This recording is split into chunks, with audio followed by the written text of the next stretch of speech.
Hi everyone, this is Mary at the Reiki Place, and today we're doing a deep dive into the root chakra. And this is one of a series, so I'll be covering all of the 7 primary chakras, so you can look out for those videos coming up.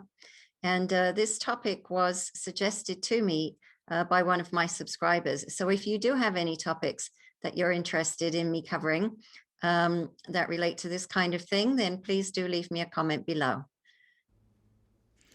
Okay, so let's get started taking a look at the root chakra. And there it is. There's the Sanskrit symbol for the Muladhara. I'm not sure how you pronounce that. All of the chakras correspond with endocrine glands. There are 7 primary chakras and there are 7 primary endocrine glands. And I talk about this in another video, which I'll link below, the chakra balancing video, where I go into some detail about how the energy enters the body through the chakras, passes into the meridians, and from the meridians, it passes to the endocrine glands. Each chakra, therefore, corresponds to one of the endocrine glands. And if you just draw lines across from the body, it looks like the root chakra would correspond to the sexual organs, the testis and the ovary. But in fact, the root chakra corresponds more with the adrenal gland. Now, that didn't make sense to me when I first learned that, but after further research, I have understood the argument for that, so I'll be sharing that with you here.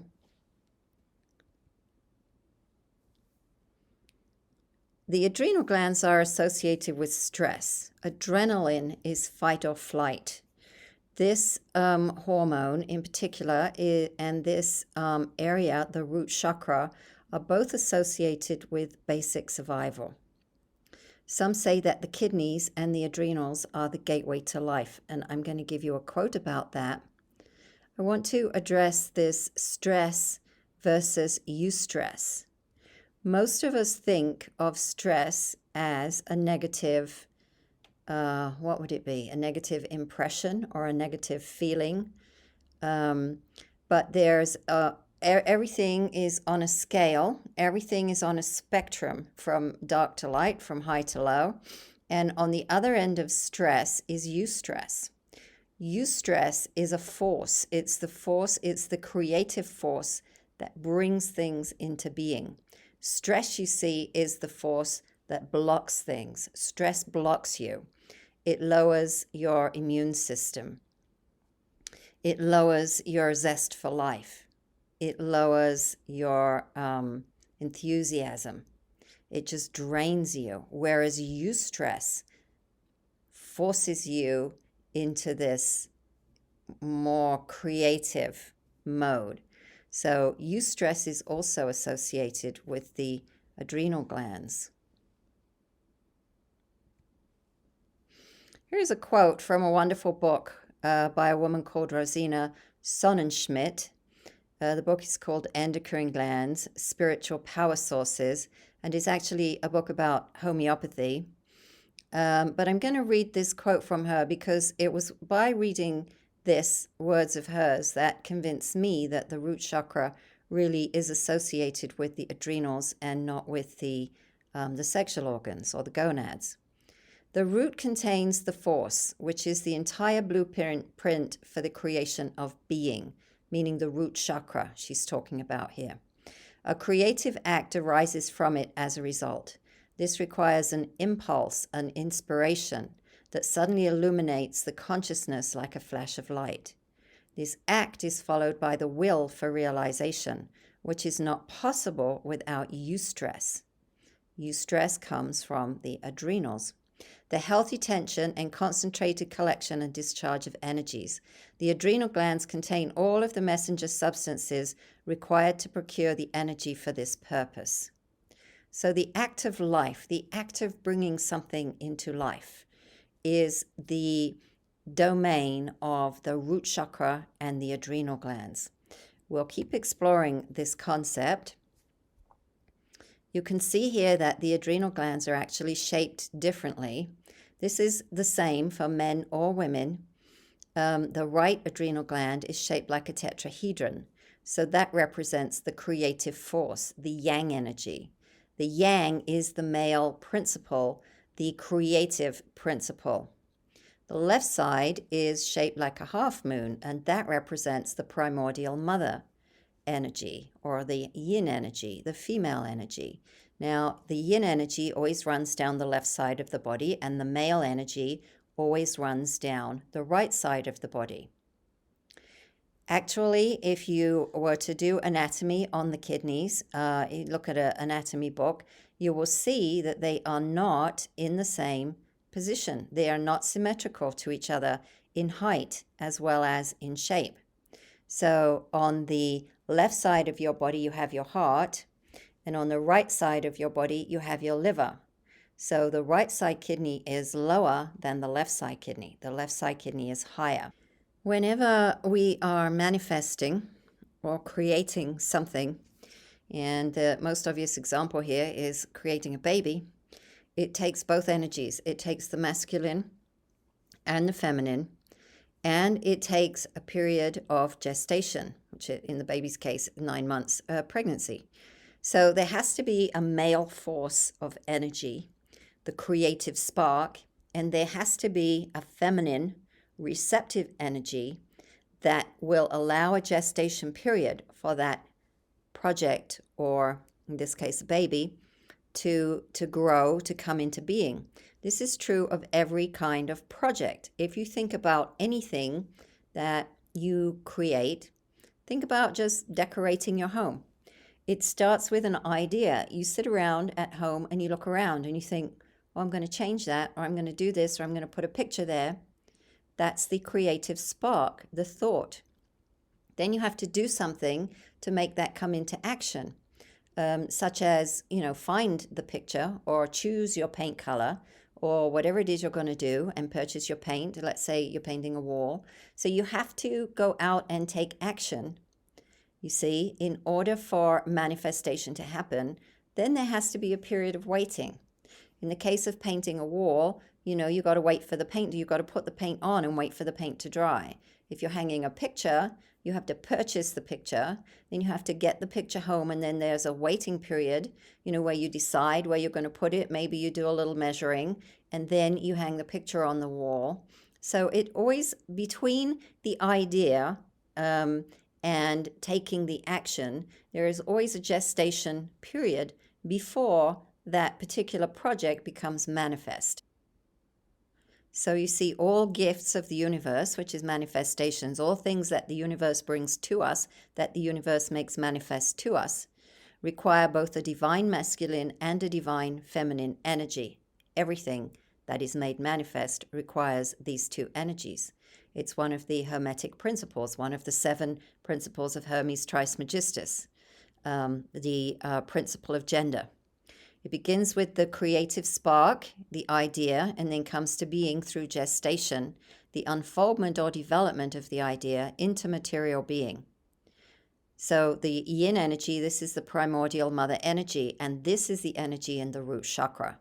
This is your very life force. So your root chakra represents your very life force.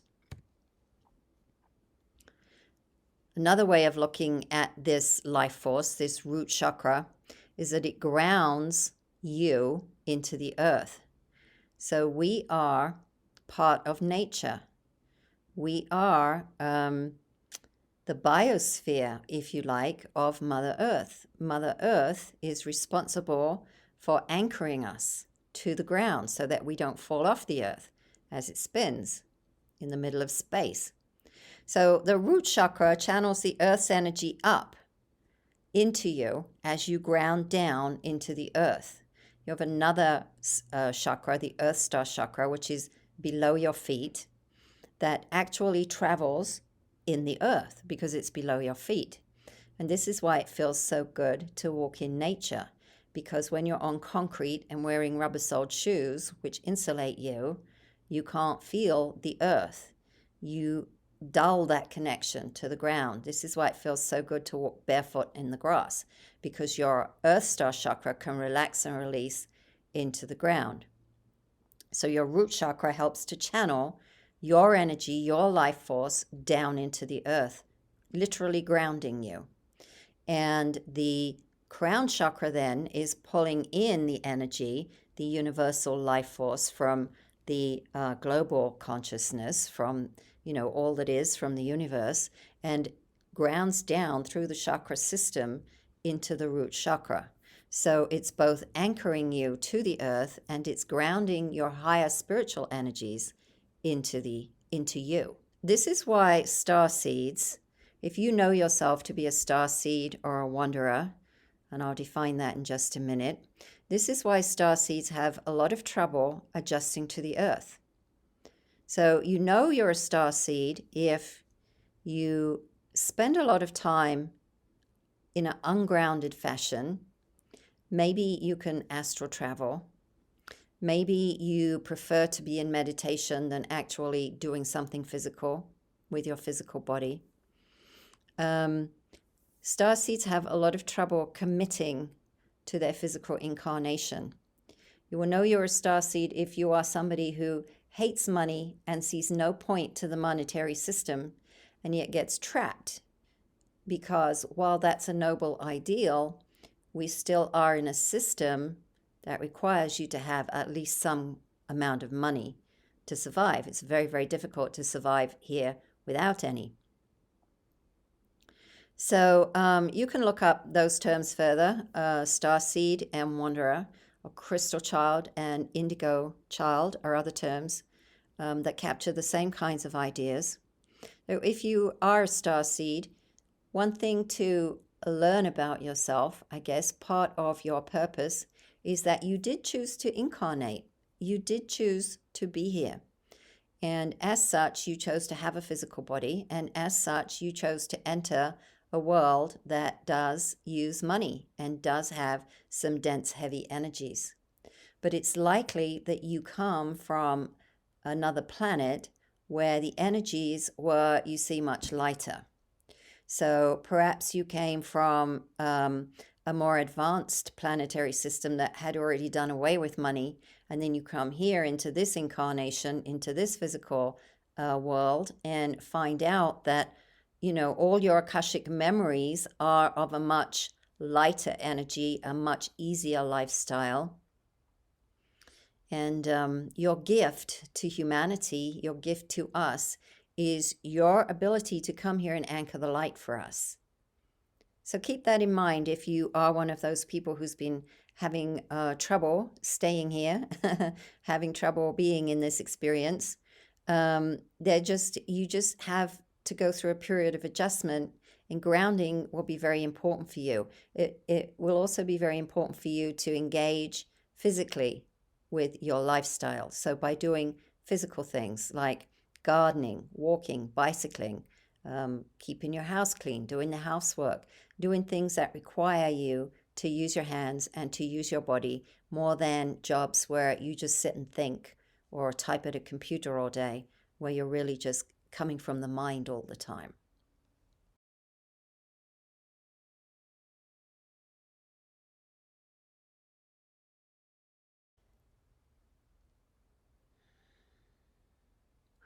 Wow, look at that color red. I left this color in. I was going to change it back, but I think it makes a point here. When we move from this slide to this slide, can you see what that does to you?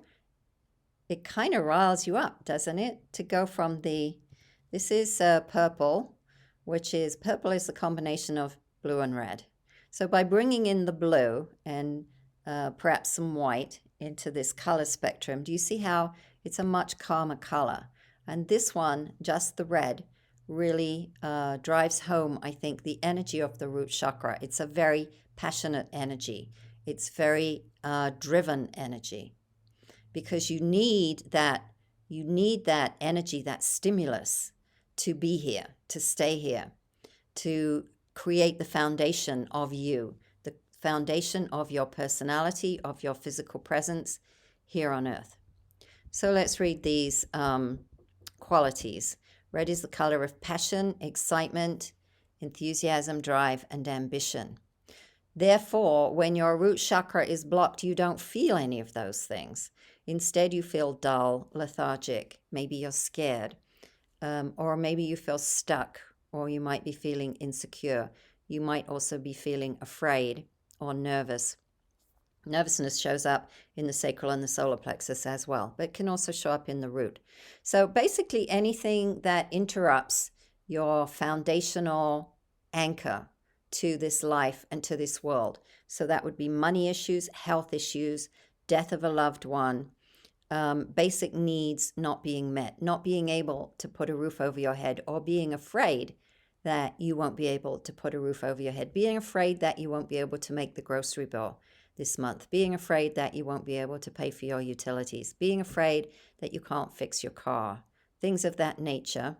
Also, just traveling around, anything that uproots you from your comfort zone, which, you know, is your home, anything that uproots you. So even if it's by choice, or changing your job, even if it's by choice, and even if the new choice is better, you're moving to a better place, you're moving to a better job, it can still unsettle the root chakra.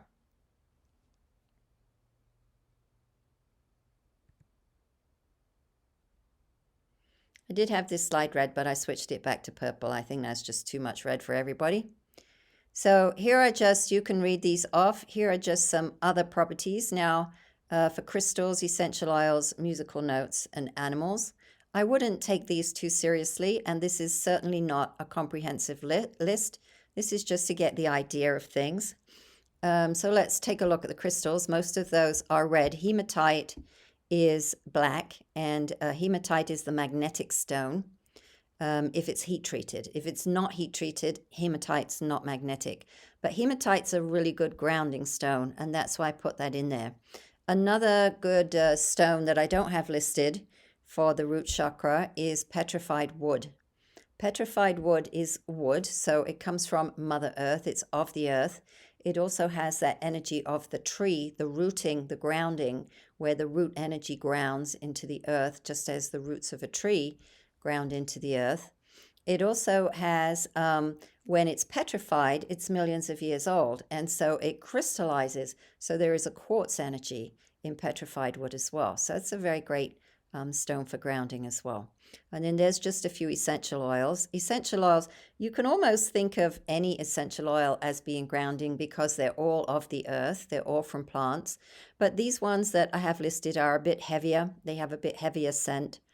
And then the musical notes in the regular scale, the note C, 256 hertz, or octaves of that, up or down of that 256.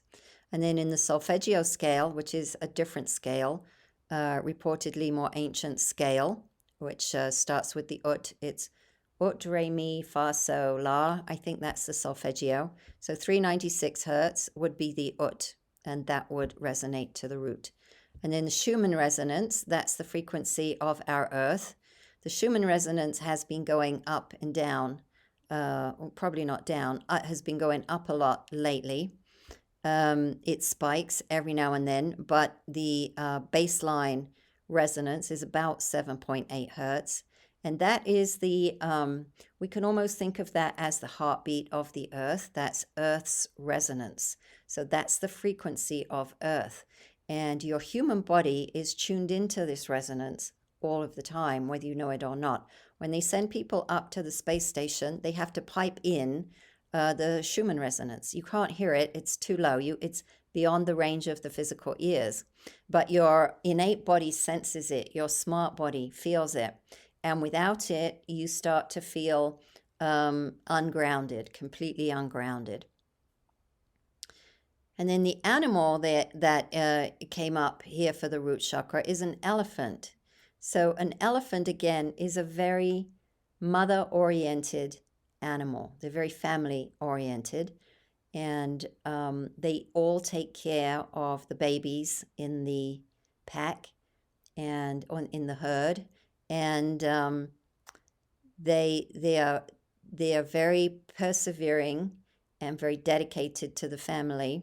Also, they're very ancient of the earth. They are ancient creatures of the earth. There's another good book that I've referenced in the slide at the end called Chakras and Their Archetypes by Ambika Walters. I think that's how you say her name. And she talks about the archetypes that are associated with the different chakras. At the root chakra, we find the victim and the mother. So these should be fairly self-explanatory once you've understood what I explained in the beginning about stress and eustress being manifested in the root chakra and in the adrenals. The victim is somebody who sees themselves the victim of external circumstances. It's not my fault it happened, it's somebody else's fault. It's not my fault it happened, it was the weather. It's not my fault it happened, it was my boss's fault. My boss is the one who stresses me out. My job is the one who stresses me out. It's not me who is responding in a stressful way to the situation. Do you see the difference? So to turn around the victim, you have to turn around this concept of my stress comes from outside and realize that it is your reaction to the stress from outside that is stressing you out. So there's always going to be events happening outside. There's always going to be circumstances beyond our control, things that we cannot control, that we're not good with, that we don't like very much. But it's how we embrace that. It's how we confront that. It's how we internalize that. So to turn around the victim, I'm the victim of external circumstances. My job stresses me out. My kids stress me out. My husband's stressing me out. No, those people are being themselves.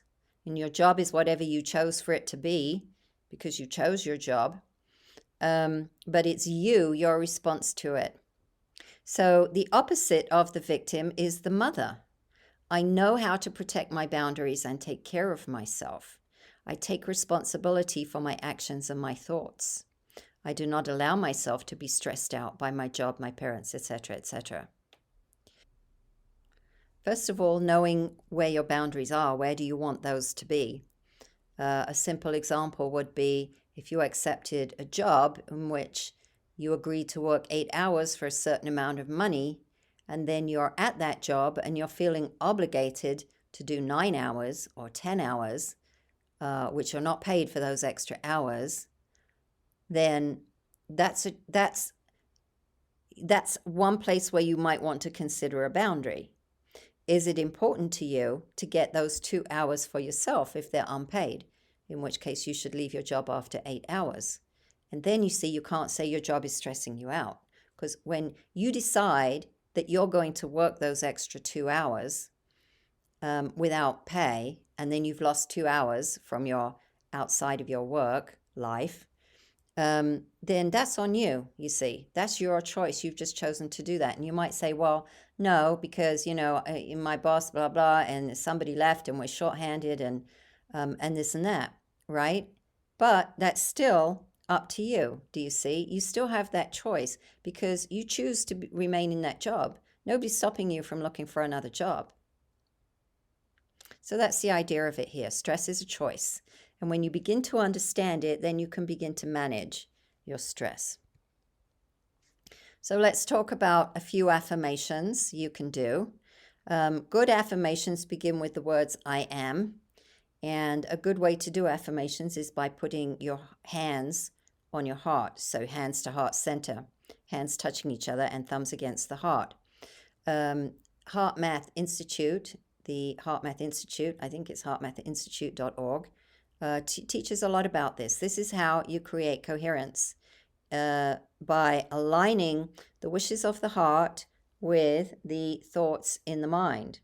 So if you have a thought in your mind, but your heart is not lined up, for example, oh, I need to go and fix my mother's fence this weekend, but I really don't want to. You see, you're not coherent. Half of you is feeling pulled that way, and the other half of you doesn't wish to be pulled that way.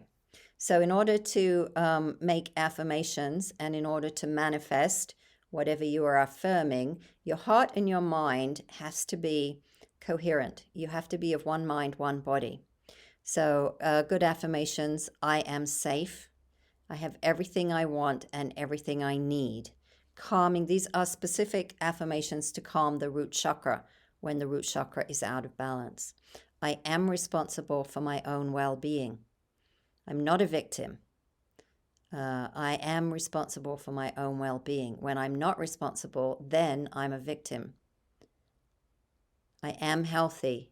I take responsibility for my state of mind. I take responsibility for my state of health. Okay, so those are just some affirmations you can use if your root chakra is feeling a little wobbly. How do you know if it's wobbly? Well, you're feeling all of those things that we talked about before. You're feeling insecure, you're feeling afraid, you're feeling grief perhaps from the loss of someone, you're feeling ungrounded, feeling a little bit like you've been up in your head and not down in your body enough, those kinds of things. Here are some foods that feed the root chakra. The first row, I've got root crops. So that makes sense, doesn't it? Beetroots, potatoes, carrots, anything that grows its roots, anything that grows its fruit under the ground. That's what a root crop is, where the actual vegetable portion that you eat grows under the ground. Peanuts are also grounding. Don't those grow underground? I'm not sure. Chocolate, because of the cocoa in the chocolate, and also because of the milk in the chocolate, if you choose milk chocolate, because milk is also grounding. Why is milk grounding? Because it comes from the mother. So that Mother Earth energy again, the mother, primordial mother, the yin energy. And then if you are a meat eater, then red meat is very grounding for you.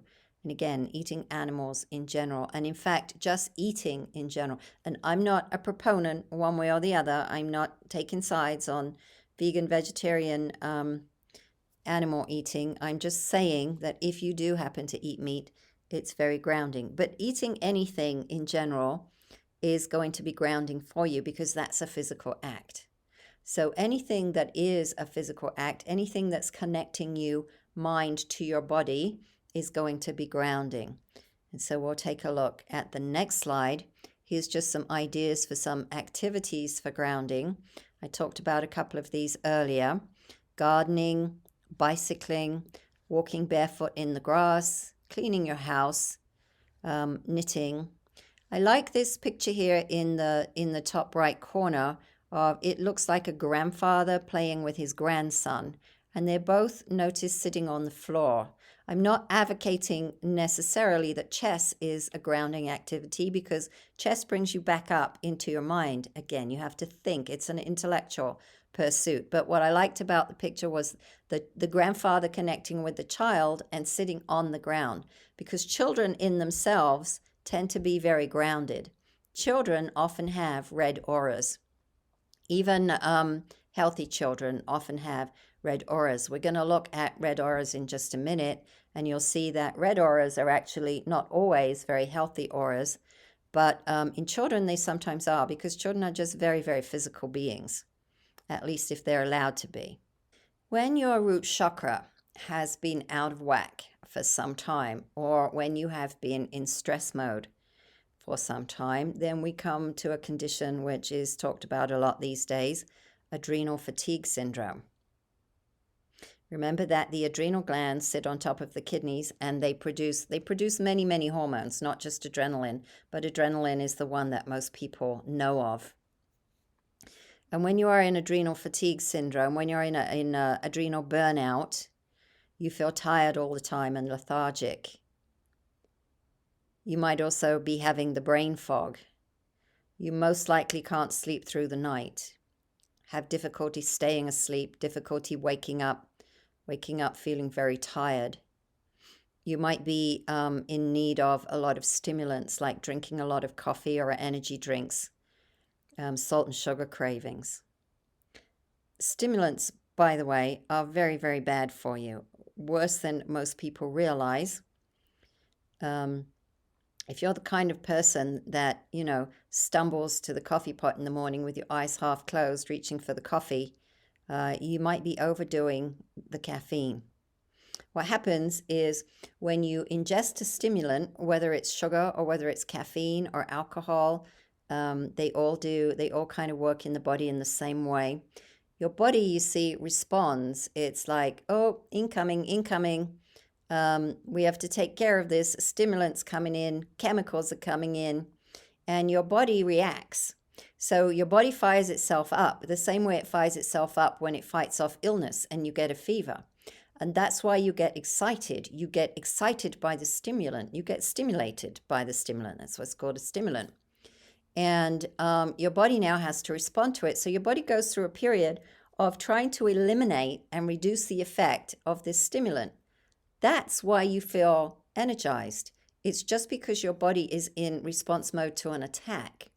Then when your body has dealt with the stimulant, it needs a rest because it's tired, because it's put in more energy, more force to fight off the stimulant. So that's why there's always a drop. After a sugar high, there's always a low. After a caffeine high, there's always a low. And then you feel really tired. When your body feels tired like that, it's asking you to rest. I'm tired, let me rest. And instead, what we do is we give it another stimulant. We say, oh, I'm getting tired. I need another cup of coffee. I need another glass of Coke, whatever. And then it goes through the same thing again. So if you do this repeatedly, never allowing the body to rest and then not sleeping well at night, do you see how you're building and building this adrenal burnout? Because your body just needs time to stop and rest. That's why meditation is so useful. It's not just the act of meditating, it's also the act of sitting still and doing nothing. And your body really treasures those moments. Same thing when you do Reiki. And meditation and Reiki will both take you down into theta brainwave state, where your mind is very, very calm and your body has time and space to do its work of healing. This is one of the ways in which Reiki helps healing, and meditation is very useful for that as well. Or even just taking a time out and going for a walk, taking time out from these stimulating activities that are causing you to need these stimulants because you have to think so much. When you're at work, you might have a job where you have to think a lot. And to think, you need energy. Or maybe you have a physical job that requires a lot of energy. So we keep taking these things in and making ourselves ultimately sicker and sicker because your body just never gets the opportunity to stop and recover. So it can make you very moody and depressed. And it definitely lowers your immune system. Makes you, if you have more than one cold in a season, you probably have a low immune system, signaling that you're a person who carries a lot of stress or other illness, because stress is the beginning of all illness. All illness begins with stress. Stress translates to blocks in the energy field. And that's a whole nother lecture, really. But stress translates to blocks in the energy field, and blocks in the energy field lower your immune system. Your energy field is the first layer of your immune system. And of course, low sex drive, depressed libido. Because the libido, you see, that life force comes from the root chakra and the adrenals. And also the sacral chakra, but we'll talk about that in the next one. Not today. And then poor circulation and poor metabolism or weight gain. As you see, when your kidneys are not working properly, they're not filtering. The filtering of your toxins in your body, which includes stimulants, by the way, and most medications, by the way, the filtering starts in your liver and then is passed on, the responsibility is passed on to the kidneys. So when those parts of your body are in burnout, it can't filter sufficiently. And so you start to gain weight. Your metabolism gets sluggish. Everything slows down because the root chakra is kind of the basis, the driving life force, as we saw earlier, that makes everything come to life. I thought we'd have a look at some red auras. There's that nice bright shade of red again to stimulate you in case you're falling asleep. This first slide here is the same person before and after Reiki. So the person this aura belongs to is actually a 15-year-old girl, and she came in for a Reiki session with her mum. And I could tell right away, she's not looking at me, she's looking down. She's feeling dragged here by her mom. And I could tell right away that she's having some depression. That's mostly the reasons moms drag their daughters to Reiki. And she came in for an aura photo with Reiki. So I took her aura photo and it came out red like this. And I looked at her and I said, "Are you a little bit depressed today?" And by the way, red aura is not always depressed, but in this one, because it went along with the visible clues that I was getting from her personality, I could sense that she was a little bit down. And also, you see her root chakra is very large here, overstimulated. So after we did her aura, I took her on the Reiki table and I used crystal therapies. I used some crystals on her chakras. I used tuning forks to balance all her chakras. And you can see how her aura changed from red to orange. Orange is a much happier color. It threw a lot of yellow in there. See how her solar plexus got big? When she got on the table and she was watching me use the crystals and the tuning forks, she started smiling and joy started to come back. And then after a full Reiki session, I could tell that her mood had totally lifted up. And so I asked her, would it be okay if I take your aura again so I can see what changes you went through? If you are looking at those very large chakras in the orange, the right side picture, that's because I was using crystals and tuning forks on her. So as that takes effect, as that Reiki settles in with her, those chakras will come back into balance. But you can see the ones on the left in the red aura were out of balance to begin with. So they're in balance when they all look approximately the same size. So she came in depressed and she left happy and smiling after a Reiki session. So that's what being depressed does to your aura. It brings the colors down. It dulls the colors, darkens the colors. So here are a couple more red auras. These are two different people. This is not before and after. And you can see that the person on the left with the very dark red aura, can you see that black shell around the outside of his aura? This is depression. And the very dark red on the right side of the aura, which is the left side of the picture. So the leftmost side is actually his right side. He's presenting this very deep depression. And you can see that his chakras are out of balance. The root is overstimulated and the throat is overstimulated. The throat is the blue one. When the throat is overstimulated like that, and I've seen that a lot this year because it's been a very difficult year for people. I've seen it in almost everybody that I've done an aura picture for this year has had the overstimulated blue chakra, the throat chakra. That is because this chakra will resonate to the energy from the collective.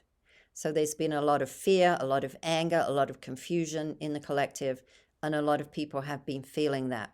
So sometimes, his depression is his own, but it's been made worse by the fact that there's a lot of stuff in the energies that he's picking up on. And I talked to him about that.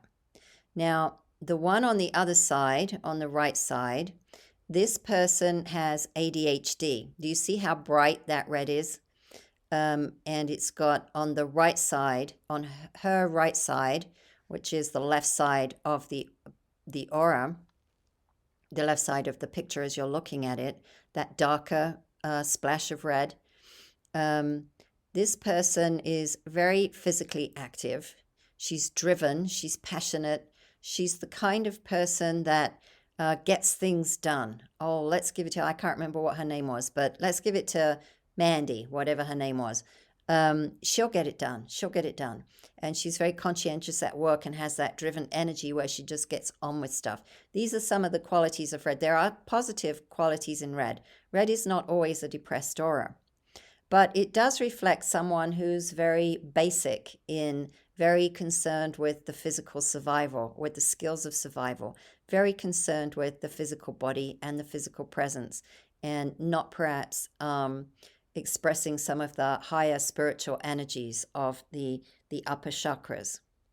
So again, she has an enlarged, overstimulated solar plexus, that's the yellow one, and a root.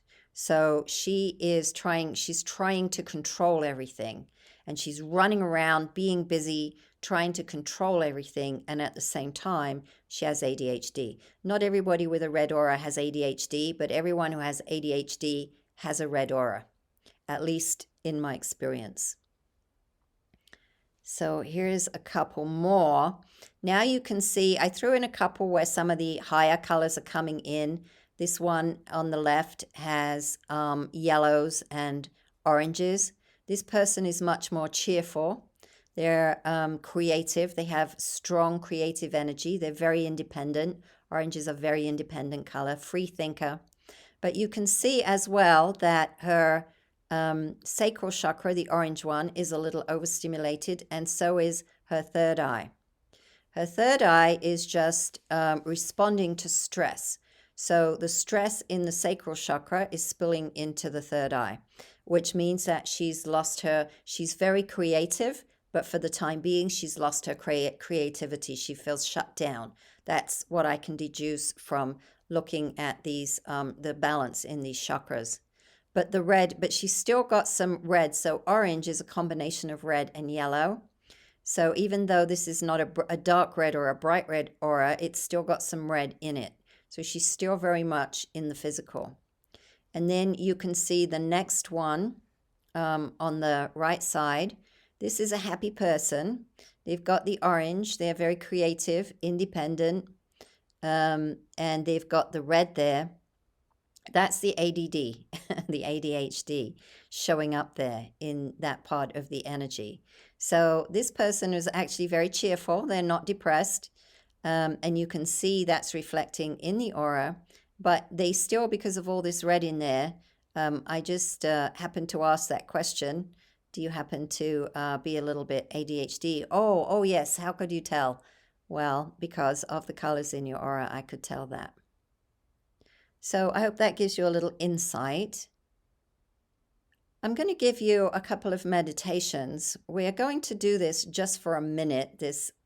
I don't want this video to be a meditation, so we're just going to quickly pass through it, but I want to give you the steps. So remember that eustress is the good stress, the creative spark, the ignition of ideas coming into being, coming into life. So if you are feeling stressed, this is something that you can do particularly to soothe stress. And it comes from the Rosina Sonnenschmidt book. So this is actually her meditation. I should have put that on the slide, but I need to give her credit for that. So sit comfortably with your feet on the floor or sitting on the floor, even better, and imagine a stream of white light above your head. And we're going to create a cycle. So it goes that you breathe in the new white light, and you feel it filling your whole body from your head down through your arms and legs and out through your feet, bringing in the light, filling up the body out through your feet. As you do that, as you bring it in and bring your focus down to your feet, that's when you do the out breath. So it says cycle your focus between the light above your head on the in breath and the light leaving your feet on the out breath. So this is how you're starting to control your breathing and also your focus moving between the crown and the feet. And then do that 12 times. So we'll just do it a couple of times. So just sit comfortably, close your eyes if you want to. Imagine that stream of light coming in on the in-breath as you're breathing in, and then letting that light fill your body, and then bringing your focus down through your body as you watch the light traveling down your torso, down through your arms, down through your legs, and out through your feet, and then breathing out. And one more time, breathing in, focus up to the crown, passing the light through your body, bringing your focus back down to your feet, and out breath through the feet. All right, so that's something you can do on your own, and you can copy down those steps. Here is one specifically for grounding, and this is just a generic one. Once you get the idea of these, you can make up others that work for you better. So sitting comfortably with your feet on the floor, or again, sitting on the floor, even better. Sitting under a tree on the grass, even better. Imagine your feet growing roots like a tree. And with the in-breath, you're seeing the roots growing longer and longer. And with the out-breath, seeing the roots pushing down deep into the center of the earth. And again, cycling through, breathing in and breathing out. And as you breathe in, grow the roots longer. And as you breathe out, pushing the roots deep into the earth. Once you've got that rhythm going, focusing on your body, feeling it getting heavier and heavier, denser and denser, becoming part of earth. Picture the blood moving through your veins and see your heart pumping. As you get calm in meditation or in a breathing cycle, some people get so calm that they can actually feel the blood moving through their veins. Most people will get to where they can feel their heartbeat or hear their own heartbeat. And that's a wonderful place to be. And then just keep up this cycle, this breathing and this focus until you feel calmer and more rooted. So that might take a minute, that might take 10 minutes, or it might take longer. But you see, focusing on the body in this grounding meditation, not just focusing on the earth, but actually focusing on your physical body. If you are a starseed or a wanderer, this will really help you become more engaged in your own body. We talked a lot about the stress in the root chakra and the eustress, the creative force. So to encourage adrenal health, first of all, the number one thing for almost anybody who walks on the earth is to learn to release stress. It's stress underpins every physical illness. It's the beginning of anything related to ill health. All starts with stress. And stress can be a number of different things too.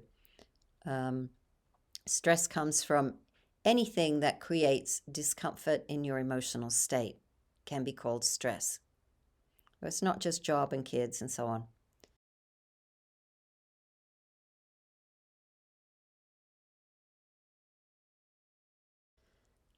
Being creative. The more you are creative, you see you're exercising that energy. You're calling on that creative principle, and you're encouraging your body. You're telling your body, yeah, I want more of it. I want more of that life force. Bring me more. So I wrote here some words. We cannot avoid short-term stress because there's always going to be stuff coming in from outside that we can't control. But long-term stress is a choice we make in our lifestyle. Long-term stress leads to chronic physical disease. It weakens our life force. Our adrenals and our kidneys can no longer filter the toxins efficiently from our bodies, leading to chronic buildup like arthritis and edema. When your kidneys stop working properly, you will start to get buildups in the physical body like arthritis, gout, edema, which is swelling of your legs, your ankles, or your hands. That's all indicates the swelling usually starts at the extremities first. That's because your circulation is weak, when your immune system is weak, and when your kidneys are not working properly, your circulation is weak, and so it can't reach to the extremities it doesn't have the force. Imagine when you are healthy and you have that creative life force, your heart is pumping and the blood can get all the way to the very tips of your fingers and the very tips of your toes and the very top of your head and in all those tiny capillaries that are in the brain. But when the body is weaker, it cannot do its job so efficiently. Eventually, these things will build up and lead to more serious diseases, things like cancer and Alzheimer's and every other chronic disease that you can think of. It all starts with being able to control your stress level and use your creative instincts. And so here are the references that I used to develop this presentation. Rosina Sonnenschmidt. This is Endocrine Glands, Spiritual Sources of Power. This is a book about homeopathy. And then Liz Simpson, the book of chakra healing. I do believe that's no longer available, but I think Liz Simpson has other chakra books that are more current editions. And then Ambika Walters' Chakras and Their Archetypes. All right, so I hope you have enjoyed the deep dive into the root chakra. I'll be making more in this series, so you can look out for those. If you did get something out of this video, if you liked it, please do give me a like and share the video, and subscribe to get notifications when the rest of the series is released. Thank you so much for watching, and I'll talk to you next time.